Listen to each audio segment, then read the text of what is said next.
Im heutigen Coffee Talk begrüße ich gleich zwei Gäste, die bereits früh mit dem Thema Investieren in Berührung gekommen sind. Jasmin und Gabriele haben schon früh angefangen, Geld systematisch zu investieren. Warum machen sie das? Mein Name ist Felix Niederer, ich bin Gründer und CEO von TrueWealth. Jasmin, Gabriele, willkommen im heutigen Coffee Talk. Danke. Danke. Ich freue mich sehr, dass ihr hier seid. Wollt ihr euch kurz vorstellen? Ich bin Jasmin, ich bin 18 Jahre alt und komme aus Genf und bin gerade im ersten Jahr Medizinstudium und ja. Oh, cool. Ja, wie kommt man da darauf, Medizin zu studieren? Ich habe schon immer Interesse in alles, was so Physik, Chemie und Bio, und darum war es eigentlich, was ich machen wollte. Ja. Ja, ich bin Gabriele, 19 Jahre alt, komme aus Langquart und bin gerade in der Ausbildung als Informatiker in meinem letzten Lehrjahr. Und in meiner Freizeit mache ich alles gerne, was mit Sport zu tun hat. Und bei dir Informatik auch schon immer ein Thema? War schon ziemlich klar, dass ich Informatiker werden wollte. Was ich danach mache, ist noch offen. Ich mache nebenbei während der Lehre noch die technische Berufsmatura, damit ich dann auch studieren kann. Aber ich werde mich noch informieren, welchen Studiengang ich dann genau machen werde, aber sicherlich im IT-Bereich. Wie seid ihr auf TrueWealth aufmerksam geworden? Mein Papa, Ja? ja, also schon seit ich klein bin, hat er immer irgendwie Bücher für Investieren, hat ganz viele, also er ist wirklich darin interessiert, und weil es mein Papa ist, habe ich auch ganz viel Interesse darin dann auch aufgebaut. Und habe ihn dann eines Tages gefragt, und ja, und dann sind wir auf TrueWealth gekommen, weil er es auch benutzt. Ah, das kam von dir? Ja. Du hast gesagt, können wir Geld für mich selber investieren? Ja, ich habe gesagt, ob wir Geld investieren. Also, na klar, hat er auch schon, seit ich klein bin, auch für mich investiert. Aber ich wusste es ja nicht. Ja. Und dann habe ich gesagt, kann ich das auch machen? Das sieht sehr, sehr cool aus. Ja. Und dann hat er es mir erklärt. Wie alt warst du da ungefähr? Also TrueWealth habe ich mit 16, glaube ich, angefangen, aber investieren habe ich schon seit ich wahrscheinlich 13, 12 bin. Aber mit Gold auch. Mit Gold auch? Haben wir auch investiert. Ja. Und Münzen auch. Ja. Ja, also eigentlich. Ja. Und bei dir? Ja, bei mir war es eigentlich ziemlich ähnlich. Ja. Es war auch über meinen Papa. Mit so 14, 15 Jahre alt hatte ich auch mal das Bedürfnis zu investieren. Es gab aber nie eine wirklich saubere Lösung, das zu machen. Ich habe meinem Papa immer wieder mal gesagt, und er sagt dann, ja, wir können dann mal schauen. Ja. Aber er benutzt das TrueWealth auch schon seit längerem. Ja. Und dann sind wir dann auf das gestoßen, weil es da dann auch ein Kinderportfolio gab, und das hat er mir dann empfohlen. Und ja, so bin ich eigentlich drauf gestoßen. Und es ist für mich so auch ziemlich bequem gewesen mit 15. Ich muss nicht viel überlegen, ich kann einfach einzahlen. Ja. Wir haben das zusammen eingerichtet und ja, dann läuft es. Ja, dann haben eure Eltern euch auch das Login gegeben, dass ihr Zugang hattet? Ja, genau. Schon bevor ihr mündig wart? Volljährig? Also ich glaube, mein Papa hat das auf sein Handy und hat es mir dann jeden Monat gezeigt, wie es gewachsen ist und so. Aber ich glaube, den Access habe ich erst mit 18 bekommen. Also, aber er hat mir es trotzdem gezeigt und erklärt, was alles ist und wie man das Risiko einstellt. Ja. Und Ja, also ich habe den Zugang eigentlich direkt bekommen von meinem Vater. Schon vorher? Ja, schon vorher. Und ja, aber ich habe dort jetzt nicht groß Sachen umgestellt. Ja, wir haben das am Anfang eigentlich zusammen eingerichtet, und dann war ich eigentlich ziemlich zufrieden mit den Anteilen an Aktien, Obligationen und so weiter. Ja, man muss ja nicht unbedingt zu viel machen. Ja, das stimmt. Ja. Bei TrueWealth investieren wir die Portfolios ja in die klassischen Anlageklassen: Aktien, Obligationen, Rohstoffe, Immobilien und Edelmetalle. Kryptos machen ja nicht, aber sind Kryptos noch ein Thema bei euch? Also bei mir nicht, weil mein Papa hat mir immer gesagt, dass es einen riesen Risk hat. Ja. Und also ich glaube, für mich jetzt hat das jetzt nicht so einen Sinn, vielleicht. Ja. Vielleicht später. Ja. Aber also gerade bin ich mehr auf investieren, was nicht so viel... Klassisch diversifiziert. Ja, klassisch. Ja, also bei mir hat es schon einen gewissen Wert auch. Ich habe auch unter anderem in Krypto investiert. Es ist aber jetzt nicht gleich stark gewichtet wie jetzt in andere sicherere Anlageklassen. Ist natürlich klar, Krypto ist um einiges volatiler und dann möchte ich jetzt nicht gerade den Hauptteil in das investieren. Ja. Es ist mehr einfach, weil es mich interessiert und ja, einfach mal so ein bisschen ausprobieren, aber jetzt nicht längerfristig, sage ich mal. Ja. Ist das Thema Investieren auch ein Thema unter Freunden? Also es ist ein Thema, also die meisten wissen nicht, wo sie anfangen sollen. Also wenn man zum Beispiel nicht einen Vater hat, der investiert oder eine Mutter, die investiert, dann hat man mehrmals gar keine Ahnung, was man machen soll. Und darum ist es ein Thema, aber ich würde jetzt nicht sagen, dass es ein Riesenthema ist, weil die meisten wirklich nicht wissen, was es ist, wie man es macht und ja. Und die meisten von meinen Freunden kommen dann zu meinem Papa und fragen. Ah ja? Ja, Cool. definitiv. Ja, ja. Die meisten. Dann kann er ein bisschen Werbung für uns machen. Na, die meisten ja, wenn Ja. sie in der Schweiz leben, na klar. Und bei dir? Ja, bei mir ist es auch ein Thema, aber ist natürlich auch für viele meiner Freunde eher schwierig, weil man braucht natürlich schon ein gewisses Know-how und es gibt so viele verschiedene Aktien und ETF, da ist man schnell mal überschwemmt von all den Sachen. Und Kryptos. Und Kryptos natürlich Ja, ja. auch. Da weiß man gar nicht, wo anfangen. Und auch viele aus meiner Klasse haben einfach mal in etwas investiert, was sie vielleicht gerade gedacht haben, könnte noch gut sein. Aber wirklich eine Ahnung, würde ich jetzt sagen, haben die wenigsten wahrscheinlich. So ein großes, umfangreiches Bild von allem. Aber viele von meiner Klasse investieren auch einfach in Krypto und ja, es läuft So ein dann nicht bisschen Gambling. immer so Ja. gut, man kann es Gamblen nennen, Ja. ja, definitiv. Ja gut, wenn etwas halt sehr volatil ist, geht halt stark rauf, geht stark runter, Ja. dann Ja. ist es natürlich auch, kann man auch darüber sprechen, kann man sagen, hey, ich habe so viel Geld verdient, Ja. jetzt nur in 2 Wochen. Ich glaube, es ist ja. mehr so ein Spiel vielleicht. Und wenn es runtergeht, dann, Dann sagen ja, dann sie sagen sie auch nicht, genau. Man sagt immer, Dann ja, sagt ich man habe, nicht. ich habe verdoppelt oder so, aber wenn es mal runtergeht, dann Das sagt machen niemand. nicht, Dann sagen sie das es machen nicht. das machen nicht nur junge Menschen, das machen Ja, auch Ältere. Ja. Habt ihr ein spezielles Ziel, das ihr mit Investieren verknüpft? Also spart ihr auf etwas Konkretes hin, das ihr dann damit kaufen wollt? Oder geht es mehr um ein finanzielles Polster aufzubauen? Also mein Papa hat immer gesagt, früher und später denken. Also ich glaube, es ist mehr in Long Term Ja. als jetzt auf irgendwas zu kaufen direkt. Ist ja nicht das, was dahinter steckt. Also es ist ja mehr für Long Term. Ja, früher und nachher denken und später vielleicht eine Immobilie zu kaufen und da rein zu investieren. Ja. Ja. Ja, bei mir ist es auch eher längerfristig gedacht. Also ich habe jetzt nicht vor, das irgendwie in nächster Zeit auszuzahlen, wenn ich nicht muss. Ich spare auch vielleicht mal später auf eine Immobilie oder vielleicht auch ein Auto oder sonst irgendetwas. Aber ja, sicherlich längerfristig. Ja. Wie informiert ihr euch sonst über Finanzthemen, wenn ihr das macht?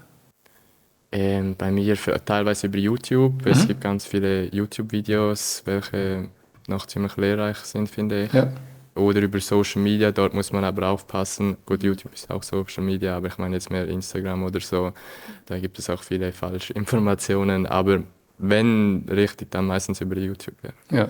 Ja, oder also CBC News oder also einfach aktuell zu bleiben, Ja. was gerade passiert in der Welt, ist ja auch sehr wichtig, Ja, und weil das interessant. influenziert ja auch, wie die Börse funktioniert Ja. und so und ja, einfach aktuell bleiben, Ja. was gerade passiert. Dich interessiert das Ja. Weltgeschehen. Ja, ja.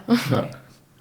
Hast du noch Zeit neben dem Medizinstudium dafür? Morgens Das ist 5 schon Minuten. anstrengend. Ja, Morgens 5 Minuten beim Essen. Ja, ja. Also ja. Na, du hast mir vorher gesagt, du investierst schon viel Zeit auch in dein Studium. Ja, definitiv. Aber ich habe trotzdem Zeit, morgens Ja. die News zu lesen. Ich habe noch eine Frage. Ist das Thema Investieren, ist das etwas, was in der Schule auch mal angesprochen wird? Oder könnt ihr euch erinnern, war das etwas? Also bei mir gar nicht. Gar nicht. Also wirklich überhaupt nicht. Also wir lernen wirklich nichts, was investieren, Geld und so ist da überhaupt kein Thema. Und ich finde das sehr schade, weil es können wahrscheinlich mehrere Leute brauchen vielleicht. Und auch also die Kinder vielleicht investieren ist auch sehr wichtig. Und machen sie aber überhaupt nicht in der Schule. Also ich weiß nicht, wie es bei dir ist, Ja, aber ich kann das auch nur unterstreichen, weil Ja. bei mir ist es auch eher so, es wurde, glaube ich, nie angetönt, waren auch nie wirklich tief darauf eingegangen. Ja. Ich weiß auch nicht, wieso das so wenig an Schulen Das könnte eigentlich. gelehrt wird. Aber Auch Finanzen allgemein. Ich kann verstehen, dass vielleicht viele Lehrer, Lehrerinnen nicht jetzt das Thema Investieren per se darüber sprechen wollen, aber vielleicht den Umgang mit Geld auch nicht. ja, das hatten wir, meinte ich, einmal angeschaut, aber auch nicht wirklich tief. Einfach, dass man jetzt in der Lehre, wo man ja auch verdient, etwas beiseite legt oder so. Aber sonst ist eigentlich nicht weiter drauf eingegangen worden. Also bei mir überhaupt nicht.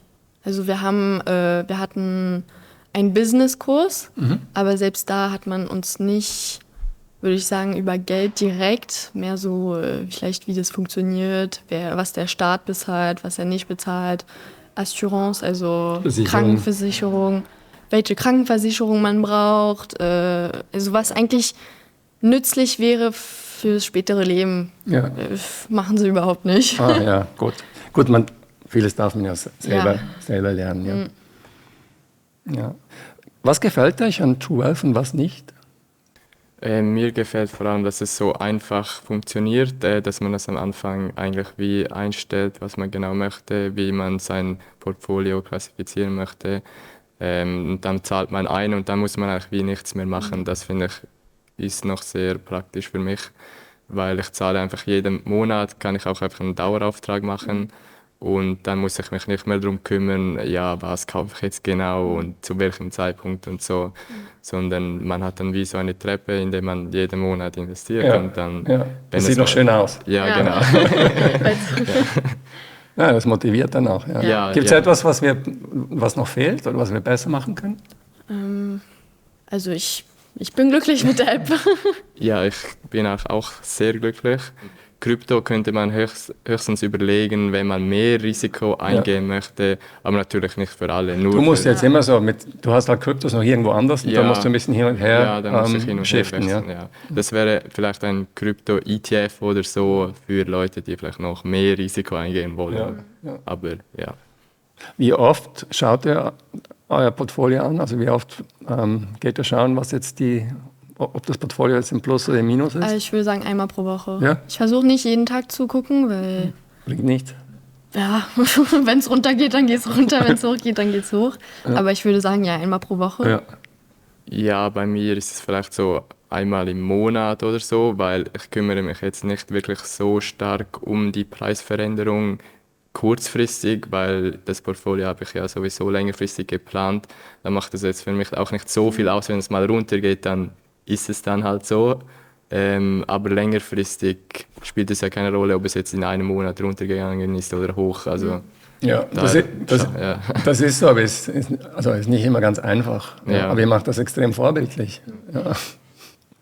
Gab es mal ein Aha-Erlebnis beim Anlegen mit TrueWealth oder sonst, wo ihr gesagt habt, das hat jetzt ein bisschen die Sicht verändert? Ja, ich denke, das Denken der Leute in Krisenphasen. Viele verkaufen ja dann einfach ihre Anteile, weil sie denken, jetzt geht alles nur noch runter, jetzt muss ich verkaufen, jetzt muss ich loswerden.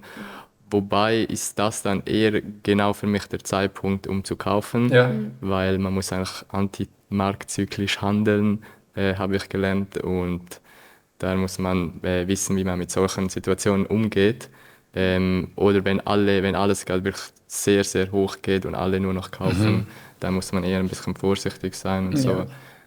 Ja. Ja. Gab es das schon? Also hattet ihr schon so ein bisschen Phasen, wo es runterging? Ein bisschen, aber nicht viel. Ja. Also selbst wenn Krisen sind, habe ich gesehen, dass mein Portfolio jetzt nicht Es geht schon runter dann. Es geht schon runter, aber nicht sehr, sehr viel, würde ich sagen. Ja, es ist natürlich schon auch mal runtergegangen, aber dann ist eher für mich wieder der Zeitpunkt, vielleicht noch etwas reinzulegen. Ja, einfach um den Dip nochmal mitzunehmen. Okay, bei the Dip, ja.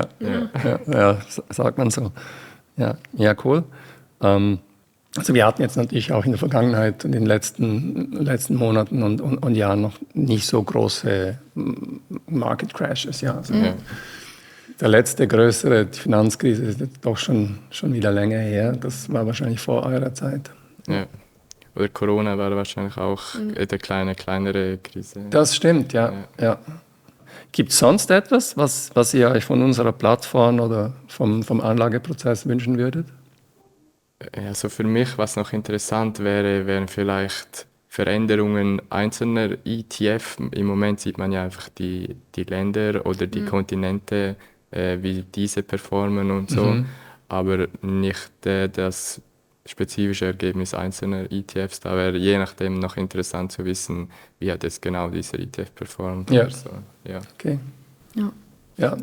Du kannst ja auch reinschauen, was in den ETFs drin ist. Wir haben da so einen Luxus, wo man die einzelnen Aktien, also die einzelnen Titel sieht. Schaut ihr da manchmal rein? Also ja, wenn man draufklickt, kann man ja sehen, was man alles, also was das investiert. Und also ich gucke manchmal schon, weil es mich interessiert, also wo mein Geld reingeht. Ob das jetzt Tesla ist Ja, oder Novartis oder. Ja. Also als das Feature zur App hinzukam, fand ich es sehr interessant eigentlich, ja. Dann, man sieht auch ein bisschen mehr, welche Unternehmen sind es jetzt wirklich. Mit den ETFs selber kann ich meistens gar nicht so viel anfangen, weil ich einfach zu wenig informiert bin. Da bin ich auch froh, muss ich das nicht machen. Aber nein, ich schaue je nachdem auch mal in die Unternehmen rein, einfach zum Nachschauen. Als Kuriosität einfach. Cool. Jasmin, Gabriele, vielen Dank für das Gespräch. War super spannend. Ja, sehr gerne, danke. Danke. Und mit dem bis zum nächsten Mal und auch vielen Dank fürs Zuhören.